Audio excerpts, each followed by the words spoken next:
We live? We're live. Wonderful. Don't knock over everything now. This is what we're worried about. No, I want you to get it first. Yeah.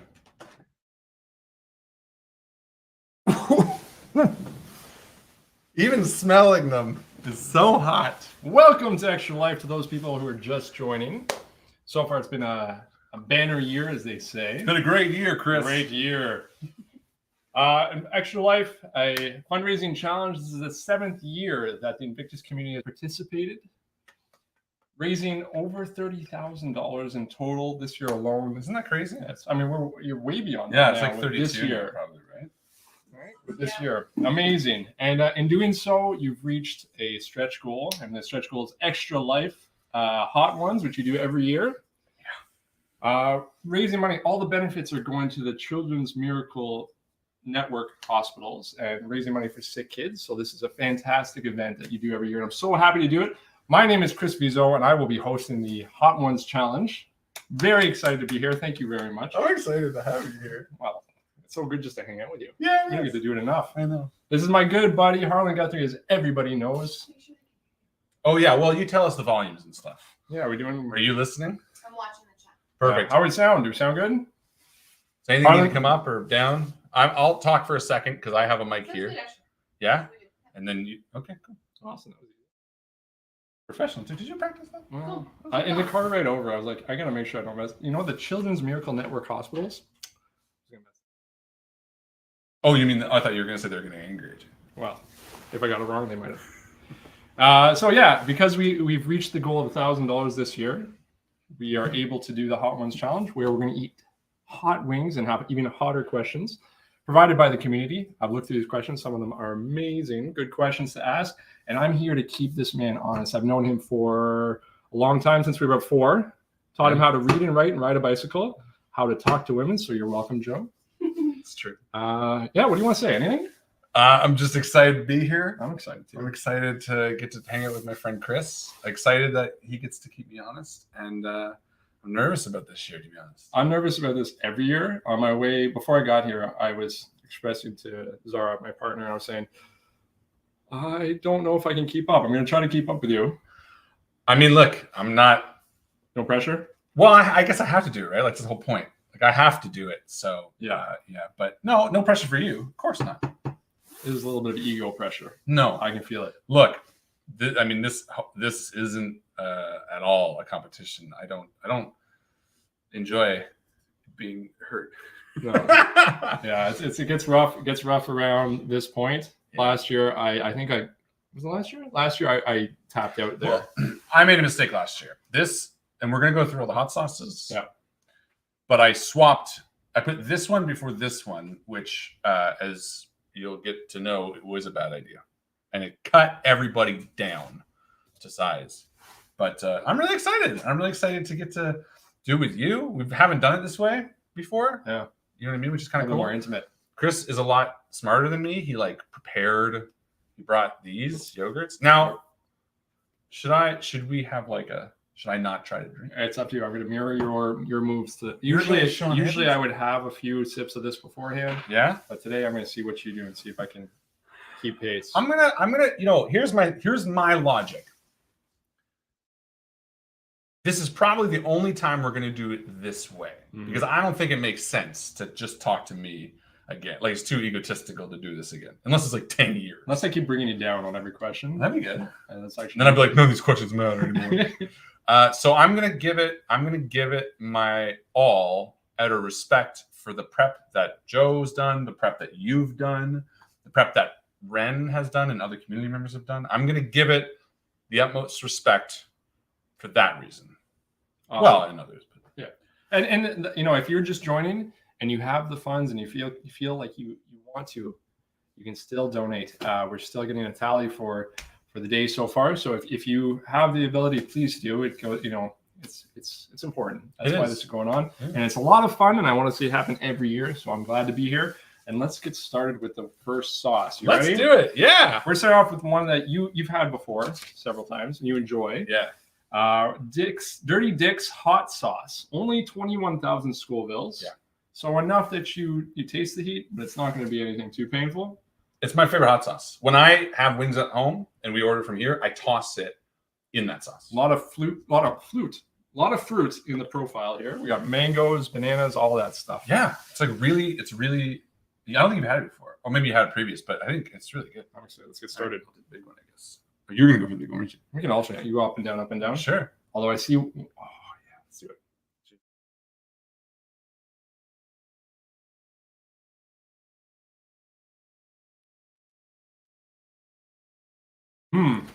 So weird. It's good, right? Like it's spicy, but it's really good. I had to trim my mustache for this. That sounds weird. I'm sorry.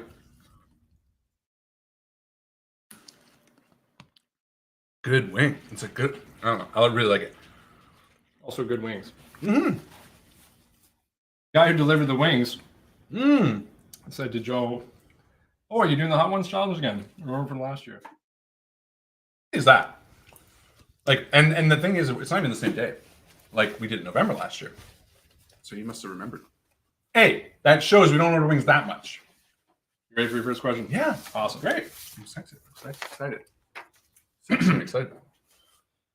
You've used the term hope horror to describe your podcast, Malevolent. First, what does that term mean? So we're going to ask you, describe for us what you mean by hope horror. A great And question. there's a follow-up, so be ready. Okay, I mean, hope horror to me is the antithesis of like a downer ending, and there's a lot of like horror movies that have that kind of like theme running throughout them that's like desolate and bleak, and the feel of it is like you will not overcome these odds. And those are great movies, like, and like, you know, stories about how like, you know, dark the world can be, because when I see stories like that or I watch movies like that, it makes me feel really appreciative of what I have. But to me, hope horror adds within that the idea of not giving up, of that idea of the world doesn't have to be how we have it, and it's within its horrors, it's trying to inspire the characters and hopefully the reader or the listener to have that same mentality, rather than like, you know, you read like a post-apocalyptic, you know, like, you know, The Road or The Road or something like that, where it's like pretty bleak at times, and you're kind of like, oh, this is hopeless. And I've heard people say that. If you leave hope horror with the idea that like, well, that was terrifying, but I don't feel like it's all over, like that everything is meaningless, then I've succeeded at hope. Am I right in saying, like, are you trying to follow a thin line to get to that point? Like throughout the whole thing, the whole scope of whatever it is you're doing, you're trying to imbue hope, or is it at the end? It's not just bleakness. There's something. It's throughout the whole thing, because I think that's kind of the important part, because it's like, to have hope, it has to be running throughout. If it's just kind of a turn at the end, it's like, oh, everything happens positive, then all the pitfalls along the way are still just as dark and dismal and like gut wrenching. And I think the difficult part is walking that line of hope without making it too sappy. So percentage wise, what would you say? Hope versus horror, 50-50? What are you thinking? I would say it's like a 60-40 in favor of horror, because horror obviously is the most important part, because that's genre. Hope's not a genre, you know. I don't think so. It'd be a weird genre. But yeah, horror takes Self-help, precedent. maybe. Yeah, Self-help. that's right. Tony Robbins. Has it always been like that? Have you changed throughout your course of things? Oh, in regards to like Malevolent, or just in general? Yeah, at the beginning of the show, did you change? Yeah, I don't think that was the intention off the bat, actually, and that's a good question or good thought. When I started, obviously I didn't put much thought into where it would go, but as I started to write and kind of feel out the characters and kind of be like, oh, I really enjoy this, one thing that became very clear is like, I don't want this to feel pressing as I'm going through it. I don't want it to feel hopeless. I don't want it to feel like it's a slog to get through, even if it's an enjoyable slog. Right. I don't want it to feel like it's like, oh, bad thing happens, a bad thing happens. And the thing is, bad things do happen in Malevolent. Bad thing and bad thing and bad thing. So that's where the hope horror came from. It's like, okay, I have to inject hope into it. That way it doesn't feel so down. I remember after I listened to Divisor, I sent you a message about how I appreciate your version of horror. Oh, yeah. Because you set up like a world with expectations, and horror is like a thwarting of those expectations and an undermining of what you expect. A lot of things where horror is just bad, Yeah. doesn't allow for like, oh, I'm grounded in a world that isn't one-dimensional, right? Yeah. There's like a little bit more stuff. So I think you nailed it with the hope versus horror, and I think that's a good way. So let's move on to Thank you. Good question. Okay, so we're on to sauce number 2. This is Hot One's very own Los Calientes, which is hot at 36,000 Scovilles. Still enjoyable, I hope. So let's get into that one. Cool. So now I'm going top. Cheers.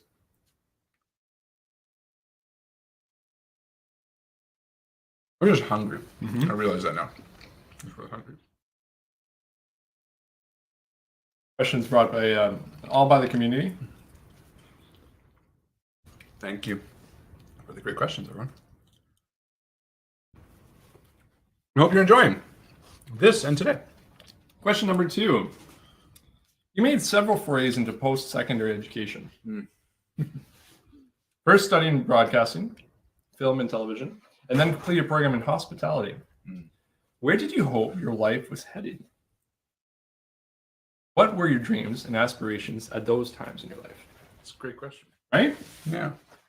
Like these are things I Must feel good to ask like, these well, questions, it's right? like, I kind of want to ask. It breaks down like my inhibitions to ask some of these questions. Like, oh, And it's beyond you. You didn't do it. You're like, I would never ask that. But go ahead. What were my hopes and ambitions when I went into film and broadcasting? It's a great Do you question. know my dad did hospitality? And then he pivoted to Also, I did. yeah. No one stays in So hospitality. you learn things and then Yeah. you move on. Take It's them true out. though. Actually, Oh, it's I'm pretty sure. broad. Yeah, film and television. I mean, I don't know. Now I look back and I say, It seems like it makes sense. well, that's it. Now I'm kind of like, put it this way. I went into film and broadcasting because my dad was insistent on like going to college no matter what. And and I wanted to make movies. I made movies all the time. That's why I'm pointing at him. But my dad was like, well, no, you got to do something serious about it. And so I was like, okay, cool. I want to do it for school. And his slant was like, it's got to be something, that's still businessy. And that was the broadcasting and film angle of it. Because he was like, don't just do film, do broadcasting, because that's a real job. So that's kind of where that was. But in my dream, what I was hoping, yeah, I mean, I would have been really cool. I think I was really ignorant to obviously like the way the world, and to a degree, that's what that program opened up. Where it's like, oh, you want to shoot movies? You want to be a camera operator? It's like, cool. 15-hour days at CTV where you're just standing behind a thing panning. You know what I mean? It's like it's not exciting. You want more of a director role. Yeah, I think I just wanted the creative role. And I think I wanted a creative outlet. And I think, if anything, my work in audio drama shows that really all I needed was just a way to kind of put something out. Yeah. Because when I couldn't do film, I started writing. I wrote a ton of short stories.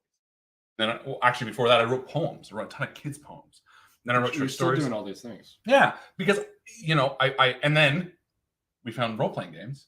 I started pouring my creativity into that. I was like, okay, well, I want to do this. I want to do this. And really, I thought, because I was such a fan of movies, that film was the best way to just get my creative energies out. And I don't think I thought enough about how that would happen. And I think that's why I ultimately failed out of the program. Do you still have that dream though? Is it still like part of you wants to make it? Because a lot of times people will abandon dreams as a kid, and then when they know themselves, they look back and go, you know what, that dream still sticks a little bit. Would you like part of you goes, you know what, I still want to make a movie? Well, and I think the cool thing is that I realized is that I feel fulfilled now. The way that I would, like, had someone been like, oh, no, audio dramas are a thing, I probably would have just done that as well. Because I feel fulfilled working in audio.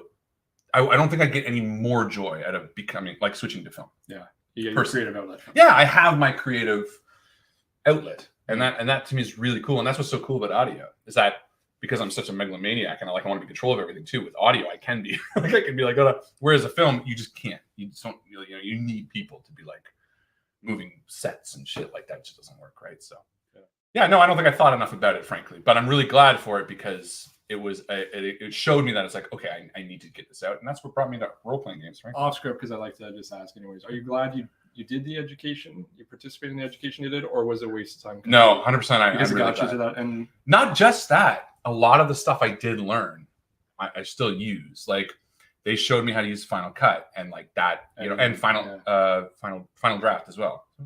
Yeah. So script writing software. Like I used all my script writing software know-how when I did like Divisor and other scripts and stuff like that I got in school. As well as I do think it was a really great grounding of these nebulous ideas when you're in your early 20s and you're kind of like, oh, I want to make movies and I don't really care. Like I'll you know, I don't think I was ever like super ignorant. I knew that people would have to be involved, but I don't think I ever really realized how much you'd have to sacrifice in a movie. on your vision. Oh, 100%. Which you still have to do in role-playing games too. Yes, role-playing games. Yes. But not when you're, you know what I mean? Because the bar at the entry, it's kind of like GarageBand to music. Yeah. You can make an album the way Dave Grohl did with Foo Fighters. Right. Be like, I'm going to play everything on it. Where he goes back in and records everything himself. That's what I mean. Yeah. Well, that first album is he's playing every part, right? Right, yeah. Like, and because he was like, I want to do it this way, and this is how I'm to doing it. sound like this. I want, Sorry. No, I'm really good for it. Also a good question. Yeah. Henry turns 18, is off to college, university. You have to go or no? I think it'll be, honestly, it's so interesting. Well, but this is the thing. Like, the things that we maybe don't like about our parents or the way they brought us up also help define us. Yeah. So it's like for instance, and I say this to Joe a lot, you know, I'm not a big drinker ever. The reason I'm not a big drinker is because my dad's a big drinker. And I saw that and I was like, I don't want to be that. I think, you know, Henry won't ever see that. Will he grow up to not have that feel? And skip a generation. Well, because I mean, everyone above me, my parent, my dad, my dad's dad, and his dad, were all drinkers. You know, we're Irish. Like it's how it works. So I'm like, is the fact that I'm not drinking going to, you know? So you think about it. It's like, are the decisions that we're making by me not pushing? It can only go one of the two ways. Either they're going to do it because you said to not do it, or because you said. And that's why my goal is to just always push communication with Henry, no matter what. So it's like whatever he chooses to drink, whether it's drink or this, you know. Is if he's communicating with me, oh, Dad, I drank too much, or you're still part of it. Then at least I'm part of it, and I can help. You know? Anyway, cool. Let's move on to wing number 3. Yeah, this one I'm really excited about. I got this at the. This one's from Ajax. Yeah, and we bought it in the Brooklyn Fair. Yeah, so this one's local. It's the honey garlic, purple tongue honey garlic.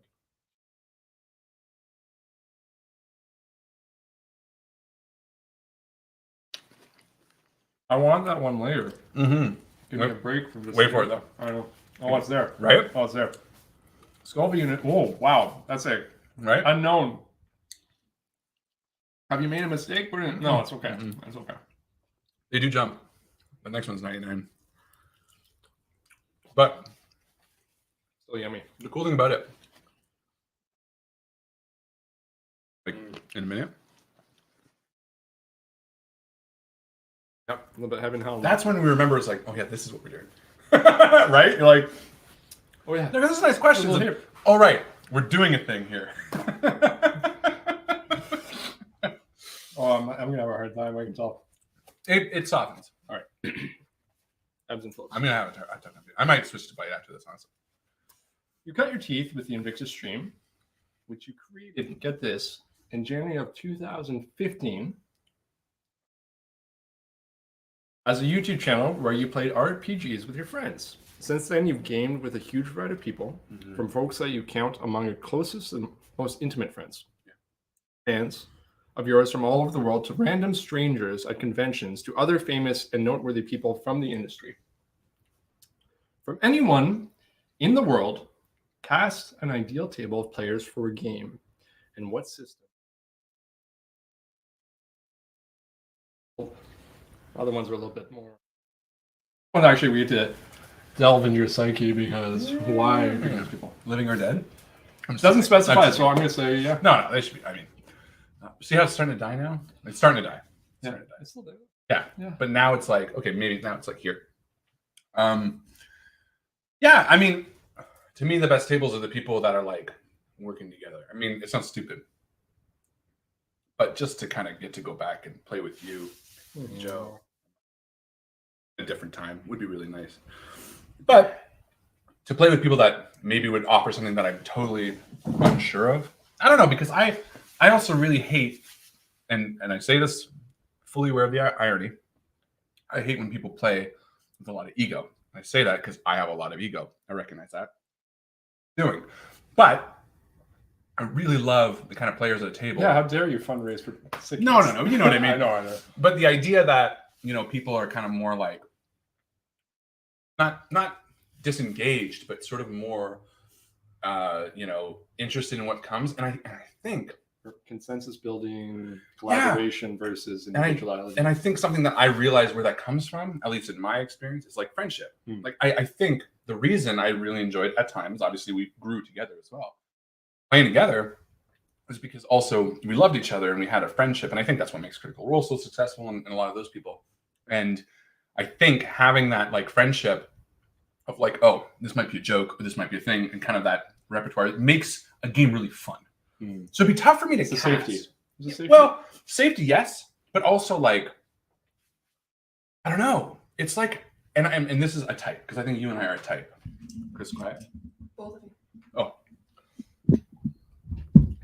Thanks, because we're talking to each other. Maybe. yeah. Yeah, they just want the mic sensitivity up higher. Sure. I mean, Thanks, you bro. can turn it up there if it's easier. Let's do both. You know what would be difficult? There's that voice meter, that red and that one. They want to be able to hear. See all those the two red ones? interjection, all Drag the that up a sounds. little bit, and drag and the other one a little bit. There. Now they're both up higher. Actually, you know what? Drag them both up to the top, because now I can see the levels. right at the top. Yeah. There we go. Is that better? A little better. Hopefully. So Yeah. So to me, a type. You said type. a dream table is the kind of people that you have that repertoire with. Oh yeah, we're a type. When we get together and we're hanging out, almost all of our times devolve into hanging out on the couch and like chatting, like a comfortable chat. And my favorite type of role playing, if you can call it that, is when that comfortability is just in a different world, because we're just friends and we're now doing different things. Sitting around the fire at a camp and you're Yes. talking about shit. Exactly. That a character would talk about. So in terms of like casting characters or casting people, honestly, I don't think I care that much. I don't buy into like a lot of celebrity. There are some people that I think would be cool to meet. Yeah. Be like, hi, and that's it.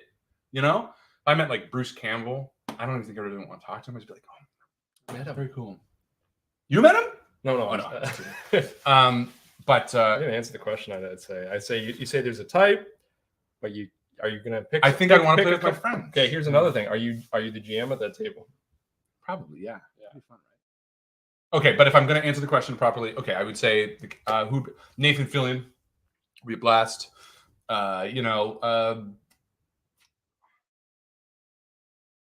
Spike from Buffy. I don't know. Stuff I'm watching now. Neil Patrick Harris. No, I don't know. Honestly, I would get annoyed by all of them. It'd be neat to meet them, but I don't think I'd want to play. All right, let's go on to the next one. Yeah. I'm up top, I think. Cool. Cheers. Cheers. Bunson's or whatever. Bunster's Black Label.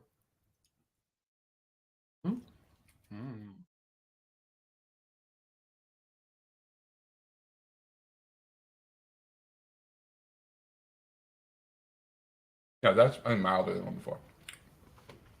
Or maybe it's like the same.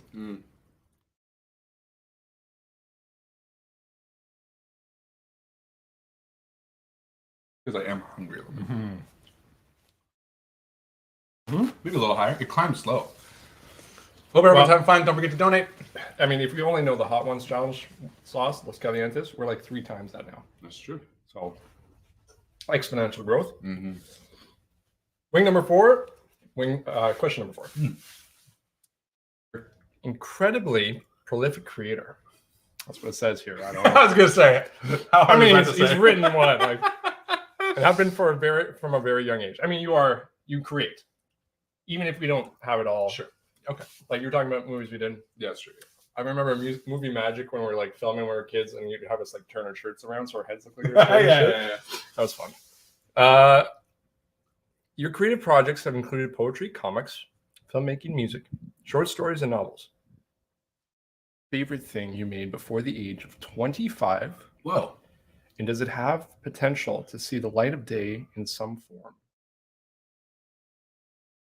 I'll say before Henry was born, because that's easier to kind of like guide. Because Henry was born like, Yeah. well, he's 6, so that would be 29. And when, in 2015, how old were you?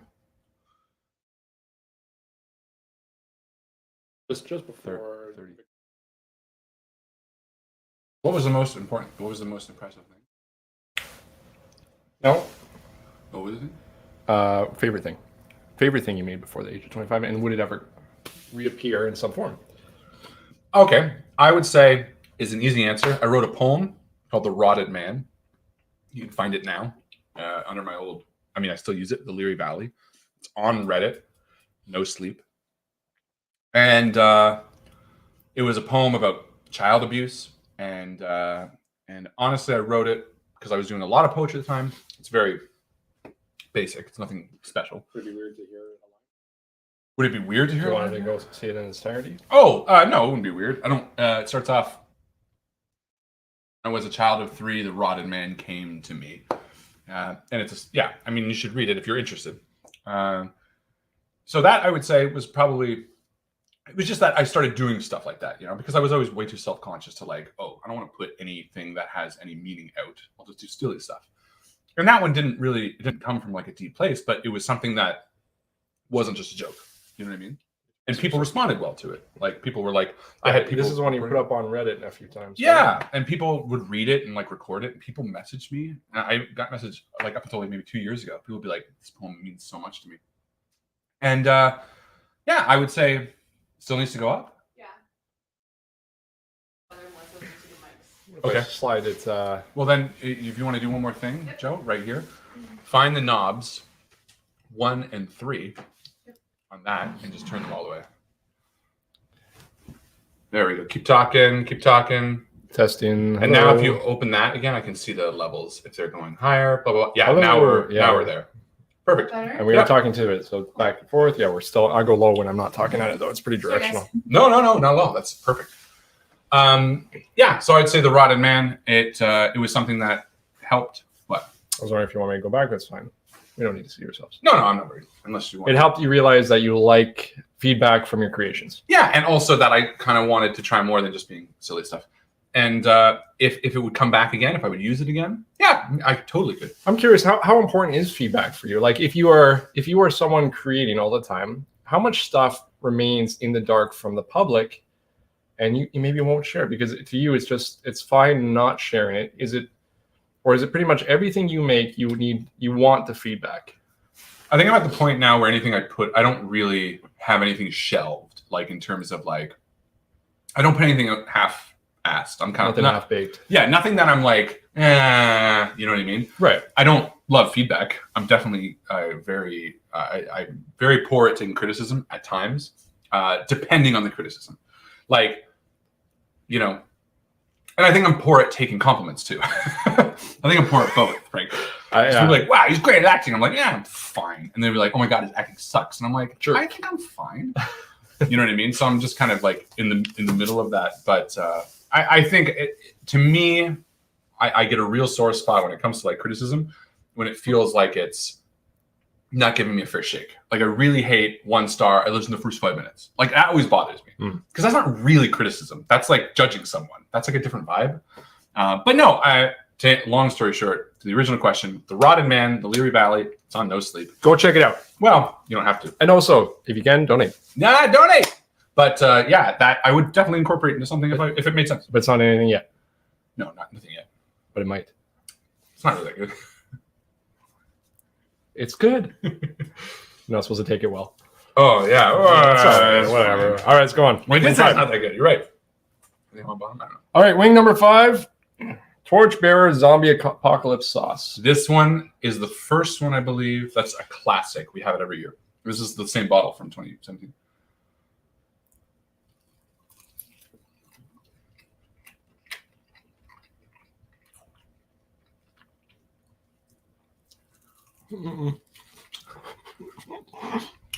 Little moans of discomfort going to come from me. Oh, you're still eating. That one's not that bad. Mm-hmm. Is it? I won't. I don't think so. You dive in, so you don't know. It's not like a nibble and then find out. Yeah. Although it doesn't seem It's to fine. be. It's okay? Yeah. Oh, we did hit the back. It's there. People have a habit of distilling a public personality into a caricature based on what they have the opportunity to observe. And I'm sure that this is also the case for you. As someone who is amassing a small but loyal fan base, who are you when the camera is turned off? This should be a question for me. Oh. And Joe. Joe. What aspect of your personality might people be surprised to learn about you? Can I just say, like, I've experienced like caricatures of people even when you're not public, like close people Yeah. that you've known for a long time get a typecast of who you are and do not equate for all the changes you have in your lifetime. Oh, 100%. Like, I mean, right? Yeah.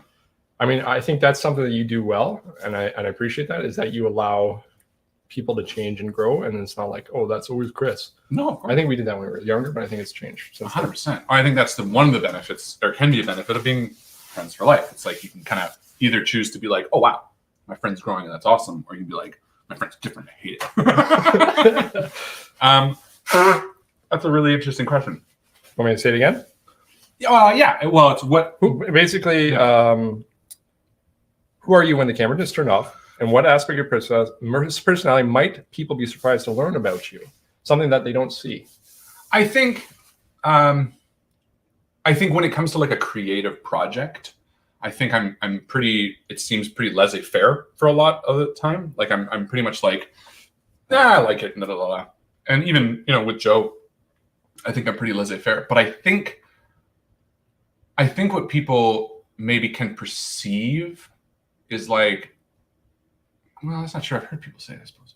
I was going to say my work ethic, because I think I think even as someone who's close to you, I know it's there and I can imagine, but I don't see it. That's what I mean. Like I see it in the work. Yes. But I can imagine. But not in the personality.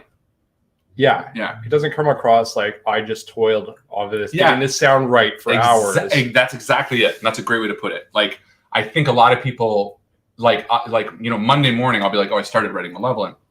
Monday at 2 and it's done. And people will be like, oh, wow, that's awesome. But I don't think people realize really what I am during those hours. And it's not really that I'm like, or I'm different. It's just that I think I hide a really strong... The labor of it. Yeah, I hide a really strong work ethic. And Joe can attest to it, where I'm like, okay, I know I need to do this or whatever. And like, I fail in so many other ways in that, where I'm like, oh, I shouldn't eat this. But like when it comes to that, I'm like, disciplined when it comes to getting something. Yeah, right. which is, I think, something that even surprises me. Yeah. Because it's now been, we're at how many episodes of, so we're almost coming up to 200 episodes of 200 chapters of Malevolent. Wow. Every week. So that's at least 3 years. And you haven't decreased and I've never the amount of... missed a week. Yeah. I've never missed a week in 3 years. It's kind of crazy when you think about it. You know what I mean? Like the idea of a full chapter every week. Sounds exhausting.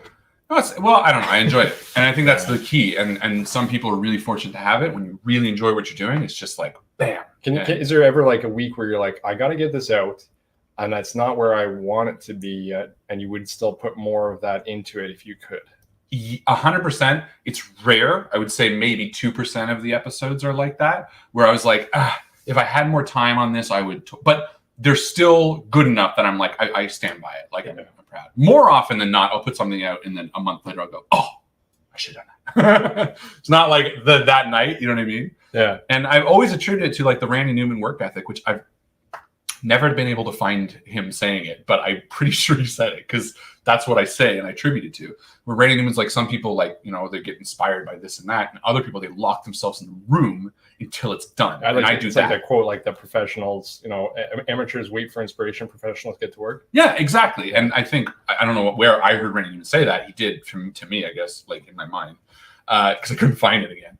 But to me, that was like, okay, cool. If I want to do this, I got to do it that way. Because I think otherwise I would be too lazy with it, or I would be not creative enough. I was going to I don't want my ego to get in, but being a teacher, everybody has experience with teachers. Everybody does. So everyone has an opinion of a teacher, and they don't see like the Sunday night staying up going, how can I make this a better lesson? Or how, stressing about, and then you just got to show up and do a lesson. Yeah. Even when it's not quite there sometimes. Yeah.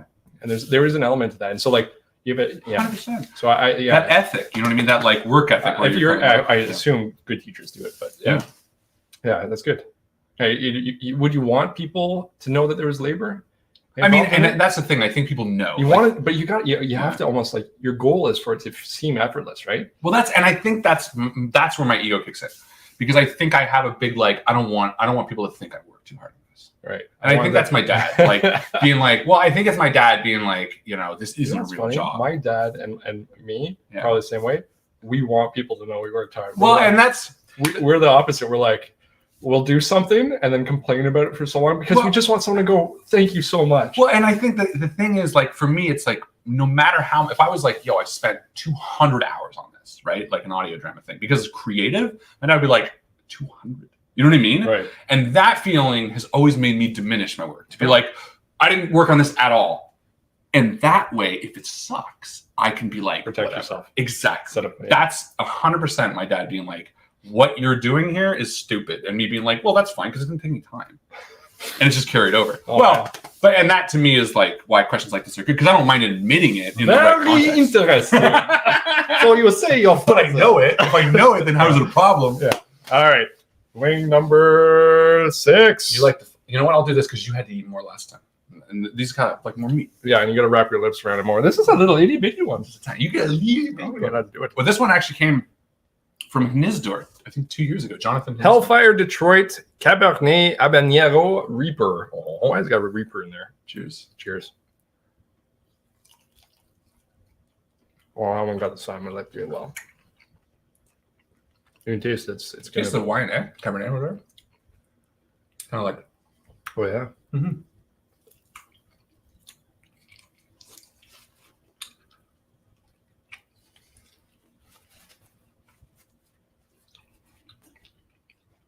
That wasn't bad at all. No, it's nice. And then we made it under sauce that one, or it's old. I don't You know what? It's okay. We deserve the reprieve from what's coming The next. last 4 are. Yeah. I think I might go to one bite. Let's see what that one's at. Yeah. I mean, it's here's the scale for this one. It's anywhere from 200 to 400,000. So yeah, I mean, Sometimes websites do that. They're like, no, this is the gauge. yeah, but it's Carolina Reapers in there, and Habanero, and you got the Cabernet Sauvignon. It's delicious, but I think that one's past its like pow factor. Well, yeah, this is a short question. Ready? What weird niche thing, internet rabbit hole, are you really into these days? Man, What weird sex things are you Googling? no, but like I like my YouTube feed. I flip through. Can I tell you something? Yeah. Okay. Every now and again, I turn off my YouTube, what's it called, algorithms, Yeah. and reset it, and Do you get new follow shit? where it goes. Oh, that's fun. And so I discover new things, but it's scary because sometimes I'll do it, and I'll get really extreme left wing, and sometimes I do extreme right wing. oh yeah. And so, like, if you look at my feed right now, it's horrible. oh yeah. Oh, I get that It's too, like- and I'm just like unfollow. but then or I block, just block, start it again, and I see Yeah. what happens. But anyways, No, those it's kind of interesting to see it how the like checks, algorithm it checks your helps it checks your biases. That's It's like, true. Yeah. You're like, oh shit, I shouldn't have tweeted that. Yeah, I mean, lately I bounce always between a few things. Like, thank you. Like hoofing videos. What's that? It's like a guy will go to cows, and he'll Oh get yeah, their yeah. hooves, It's like and super he'll just relaxed and carve watch. them, Yeah, yeah. And so and he'll like talk about where there's like, super satisfying. well, like it's gross too, right? Like there's like a thing, and you like cut it out. Yeah, they got the Sometimes I'll scoop watch knives and stuff. Yeah. And sometimes they're overgrown. And Yeah. Shit. Yeah. I'm watching. I watch like that Doom videos sometimes, although I haven't done as many lately. Just a guy playing Doom, and sometimes I watch this web YouTube channel called Way Out West, and it's a German woman and her Irish husband who are probably in their 50s to maybe early 60s. Yep. And they're just homesteaders like you. Oh, neat. And they just have like a lot more animals because they're not like they just do that. It's Right. and they have like kids from town come in and Oh, they neat. like but it's like real personal. You know what's weird That's about sweet. those homesteading videos? Mm. It's got that same romanticism I think we just talked about in the last question, where you don't fucking know how much work. Well, no, goes into that's doing why I it. like it because it's gross. It's like it's greedy. really You, like, see greedy. it all. It's like the hoofing Ah. where she's like one video they have is the dude's like thoughts on why children die because he lost his son, Oh, and it's just wow. like shots of the farm. Like it's a really honest view of that. Like the farm's dirty and shit. Yeah. Like there's like buckets out. It's like because I left it there because it started raining. Like it's not pretty. And she's just like talking, and she does like recipes sometimes. I don't know. It's just really cool. Way Out West blog. I mean, I'll take a look. I always alternate between like 3 or 4 weird things like that. Is most of your content that you're you're taking in from YouTube now, or are you going? YouTube and Instagram, like I'll kind of like flip through and like, but yeah, they're always like those types of things, or like cooking videos. It's usually pretty chill. Like I don't like a lot of talking. Like if it's cooking, it's like a silent person, like a silent cooking video. Like there's one called Man with a Pot. Oh, the guy kind of looks like a douche. Is he though? I He love looks that. like a douche. So Smokes I a got pipe. one of the knives Oh, they're gorgeous. for Christmas, Oh, nice. and I got a big cast iron pot. so And so I took camping with me. Yeah. We did panzo. Oh, It's nice. Very similar. I've done like fish in it and stuff like that. The Man with a Pot pot? Actual thing, or just? I didn't get the pot. I got the actual knife That's from cool. the man with the pot. Yeah. I got the cast iron pot, which I got from my brother-in-law. Awesome. Thank you, But they're Alex. gorgeous videos, right? Oh, like the way he shoots them beautiful. and everything. And Ireland. it's like he's got humor in his actions, Yes. which is interesting. But I always find when it cuts to like him, he's like smoking a pipe. I don't know. I get this like real. Over the top Hobbit. Yeah, well, like more like I don't know, like cringy kind of vibe from Yeah. him. I don't know. He never shows his I don't face. even like know where he is. Where it's like that much, I checked. It's Ireland. it's like that much moss covered beautifulness. Yeah. We gotta go to Ireland. But But yeah, anyways, there's a few. I want to get this. I just saw it at like an antique store. They had these beautiful, huge cast iron pan that sits over the fire. Oh yeah, with like the three Let's cook. legs. Let's do it. That'd Let's be do cool. like a big fry up breakfast. Let's or do something it. like that. Oh yeah. Yeah. Stewed tomatoes. Joe loves those too. Oh, very English. Eggs. All right. Oh yeah. Where am I at? Top? I'll do Whatever. Okay. Now this one I haven't had yet. I might just do it. Oh yeah. Let's figure out what this is. Yeah. We're at 8. No. Are we? No. Purple tongue. 7, 8, 9, 10. 7. Hotolfo. I don't know. Hotolfo. Also Ajax. Is it Sure. mango? So we got a little fruitiness in there. Let's see if we can pick it up. I'll do a bite for you. 'Cause I don't know yet.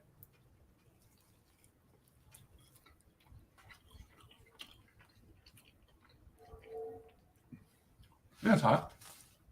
Comes after, right? Yep. Well, it's an unknown Scoville, so who knows? Yeah. Definitely hot. Not kill you hot. I'll go back. You don't have to. Oh well. I'm with you, buddy. For now. No. Wait for the Be bottom. kind. Mhm.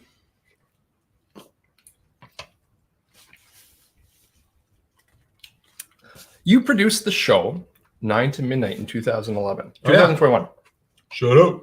As a group project with other horror podcasters. Giving up monopoly. Oh, this is interesting for you. Giving up monopoly on creative control in order to showcase other voices in the industry. If you had to give up creative control over Malevolent for the Ooh. upcoming season 5, good question. Oh. Who would you trust with the keys of the kingdom Whoa. and why? Can be anyone in the world. Entirely trust? No, I mean, Like, no, do I no. get to say anything? Or I'm You- like, all right. you, Cheers. you have to give it over. Whoa.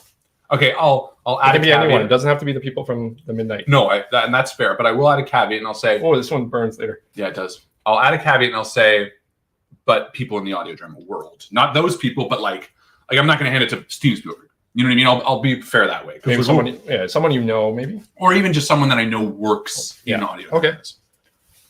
Yeah. I mean, man, if I could hand it over to somebody, it's tough because the people that immediately come to mind, I don't think really know Malevolent. Have you ever done this? Started something and handed it off? Um, I mean, and with the Invictus stream, you kind of did a few times. Like you started. Actually, did you? No, you didn't. You weren't the GM to begin with. No, Yeah, but I guess could sometimes- see myself doing it. You Like gave a lot to you know. Joe to take over in a sense. Yeah, I mean, I've written games for people to, Anyways. So I don't know. It's a good question though. That's what hurts to swallow. It almost feels like antacid, eh? Or like acid coming up. Burns a lot. I would say easy answer would be the guy in John and his wife from Silt Versus, probably, frankly. I find, and I haven't listened to it that much, admittedly, Silt Versus, but I think their writing is really solid. I think their ideas are really weird. And I think they could elevate it because when I look at like other creators that I know kind of well, I think when I look at the Silt Versus, I'm like, whoa, like that's shit that I don't even think about. Like that's and William to an extent too from Hollywoods. Ever feel like doing like an anthology type piece where you start it, somebody else takes over? You know what's funny? Actually, I pitched an idea like that to John from Silt Versus. Right. Because I was talking about this idea of like this post-apocalyptic wasteland, but like a cowboy. And I was like, this cowboy is like going from person to person as they die, and kind of has like a soliloquy scene as they die, and it's like all kind of individual and different, and different writers would do it. and maybe still one day. But anyway, probably them. I mean, I could give it to someone bigger, but I don't think more production value would make Malevolent better. I think it sounds tight. I think interesting writing. Like if I got back a season and they were like, oh yeah, we fucking did all this and we went this way, I'd be like, whoa, that's cool. Like that to me would be a cool handoff. If someone just did it my way or kind of did it like trying to yours, imitate you. yeah, I'd be like, you know what I It's mean? like a good cover song. You don't want it just to try to sound like. Yeah, you want somebody to like make it like an acoustic cover, and you're like, whoa, that's cool. Because I think that's what John and his wife could do. Would do. Yeah. So easy answer. I mean, they're indie like me, so. What piece? What did they do? Sorry, what's the Silt verses. And what's that? I don't know. Okay, it's a podcast. Something about crabs. I've been on it. I don't remember. I'm teasing. I don't remember what it's about. Okay, let's move on quickly. Oh no! Oh, it's the bomb. It's it. I'll take the big one, but we're just gonna do it. And I'll go. Look, I'm even gonna go with like. Look at the color difference. Then the switch. No. Yours is worse. Oh, good. Okay. I mean, we can switch. No, whatever makes yours you looks a lot worse. Devon. Well, I'm just gonna do a bite. Do you ask the question then take a bite? I forget how this works. We take a bite, then I ask the question, Okay, so that way ready? you have to deal with the pain as I go through it. Okay. You've done the Hot Ones challenge 6 times before. Mm-hmm. This being your 7th year, you've also eaten the Packy Spicy Chip 4 times as part of Extra Life. Stretch goals. Chip from 2017, 2020, 2021, 2022, where it didn't end up on the stream. It didn't end up stream. When have you had the hardest time handling your spice, and what's your favorite spicy food? Funny, because up until 2 days ago, it would have been really tough to answer this. But this one that didn't make it was the hardest.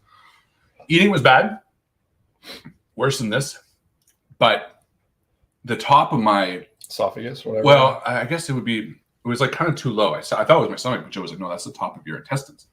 We're playing game. I had to go to that. I was like in fetal position. Oh, it wow. was brutal. It was like wrenchingly different from this chip. It hurt so much. And it was like 3 or 4 distinct times where I was like, oh, I went over and I was just like, oh, hurts so much. That was that. And then the second question was, what's my favorite spicy food? No. I'm having a hard time remembering now. What's your favorite spicy food? I mean, aside from hot sauces? I like hot wings or like. Yeah, I do like. You eat chips a lot, like a spicy chip. I do like a spicy chip, actually. Oh, that's a great question, or a great point. This comes in. It's gone now. It's getting hot. Pringles, this flavor, and they were really good, and I ate them But I would say like hot food that I couldn't eat all the time that I do enjoy. It's like that cheap ramen, but it's the spicy ramen. Everyone knows it because it's like that black package with the red lettering and the hot chicken flavor. That spicy one, which is really hot, is also. I find like a hot broth really makes you sweat. Yeah, like it's like this is I'm sweating a little bit, but when it's a liquid in your belly, it's like it whole thing. Do you put hot sauce? What do you put hot sauce on? I know you eat this one regularly. What are you putting on it? Well, so when we get wings from this place, and I'll toss them all in this. Are you putting on anything weird? Like, do you put it on eggs, or do you put it on? You're not a big egg guy. No, I'm not a big egg guy, but I would. I always mix Tabasco with my ketchup. Yeah, to make it spicy. Hot sauce wise, I'll eat hot sauce on. I'll always sandwiches? Put a hamburger. Yeah, always put a dab. I used to put a dab on hamburgers. Now I put this one on hamburgers. But yeah, I do. I genuinely. Has your threshold changed? You think? I think it ebbs and flows. Yeah. I think there's weeks and months where I'm like eating hotter stuff and it's totally fine, and then I won't for a long time, and I'll have one. And I'm like, oh my god. Oh my god. All right, let's go to wing 9. This is a bad one. Yeah, Mad Dog 357. 357, yeah. Second last one. I'm just gonna do back for this too. Thank you.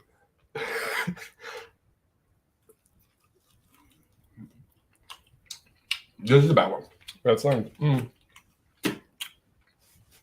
That's the one that Hiccups come. if it's bad. You're a big fan of music. And you have a pretty substantial vinyl collection. Yeah. What's your favorite album? I got a few that I know you might go on. Yeah. And if money wasn't an issue, what would you want to add to your record collection? Now, I'm going to put out a few albums that I could see him going with. For my number one? Here, okay. Pet Sounds. This is great. Pinkerton. Oh, yeah. That would have been up there. And we could say something by Randy Newman, maybe. Do you love Randy Newman? What are you gonna say? I would have to go with my favorite album of all time is "In the Aeroplane Over the Sea" by Neutral Milk Hotel, and I didn't learn about it until I met Jo. She introduced it to me. Full credit to her. I don't know if I've heard it. It's fantastic. I've showed you songs of it for sure. It's really, really, really good. And it's Oh, that because sucks. was that? That Yeah, sucks. I know. I mean, honestly, the second one that comes to my mind is Carrie and Lowell by Sufjan Stevens as well. That one's right up there too. But no, I think Neutral Milk Hotel. That's my safety answer.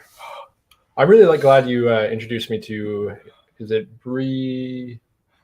Who is it? The country style singer, folk. You gave me the Townsend's in? No. I can't remember now. It'll come up later. She just did a song with Jacob Collier, who's just like, Oh, Brandy Carlisle? yeah, Yeah, she's so good. so good, Gorgeous voice. beautiful, interesting stuff. Are we ready to move on? Yeah. Was that a two-part question? That it's just like, what would you want if to you add had to your no- record collection? What's a new one? Maybe you don't have yet. If money wasn't an obstacle, Just because it's expensive. I've been wanting Folklore by Taylor Swift. yeah, It's like 3 years old now, 4 years old now. But yeah. It's their second last Like album that she $50. did, right? yeah. The new one that came out was really dark, and then she won. She did. She recorded it in a cabin, right? Yeah. yeah. I really like it. You know what's interesting about her? And I don't want to get canceled by Swifties, but she's not the best vocalist. No. She's not the best musician. No. Even her songwriting is like, It ebbs and flows. it's good. Yeah. But I guess it's just like super approachable. Maybe, I don't know. I would say the same about Randy Newman, though. Like, I would say you look at a Randy Newman album, the hits are hits, and there's a lot of trash in there. You know, and that's I think why Neutral Milk Hotel goes to the top, because even if you gave the entire album an 8, I would say there's only maybe one song on there that's a little less than, but every song is. What's like, your favorite album that is? Yeah, it's the complete album that you have to listen to because it's a through written album. It's not like one track is separate. Well, that would probably that one too. Like, honestly. do you think it's a story that's comes? Oh yeah, Yeah. yeah. I really like that about that album too. Yeah, I think it is a big thorough. Is vinyl that much better? I thought it was, but no, not anymore. I don't listen to it as much as I should. No way. No, the Wait. shine's off the apple a little bit. I don't regret it, but I don't buy vinyl anymore. You know, How many records do you have? I don't know how many, like 60 times. I mean, that's Milk cartons? What do you see? What's one of those shelves? Was that 30? Forget it. 50, Yeah, 40? maybe 40 times 6 at least. 240. Probably 240. A lot of them are my grandfather's, though, hands down. Cool. This is Wing 10, the last dab. Last dab. Shake it up, man. Okay, for the last dab, we're going to do rapid fire. Camille submitted some fan questions, so here are some of them. As they come, rapid fire as best you can. We got 6 minutes, so that seems about right. Oh, that's perfect. Wow. You timed that so well. Every other year, it's like 2 hours. Look at me. Doing great. I'll let you put how much you want on. I'm good. Can't really see it, but there's that. hang on. You see glisten. I got. Okay. Oh shit! That's a lot more.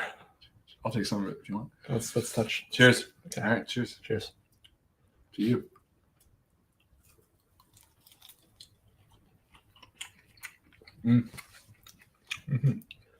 All right, rapid fire.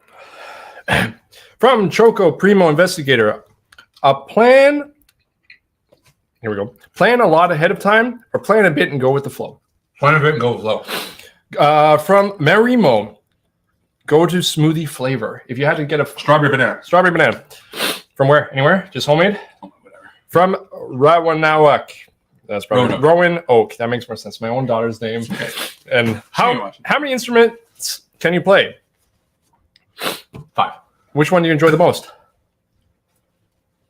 Right now, guitar. What's all the 5 you play? Piano, guitar, saxophone. I'm a rapid fire. Oh, yeah, fair enough. Favorite mythologies. What are you saying? I play more or less? I just can't think of the other ones.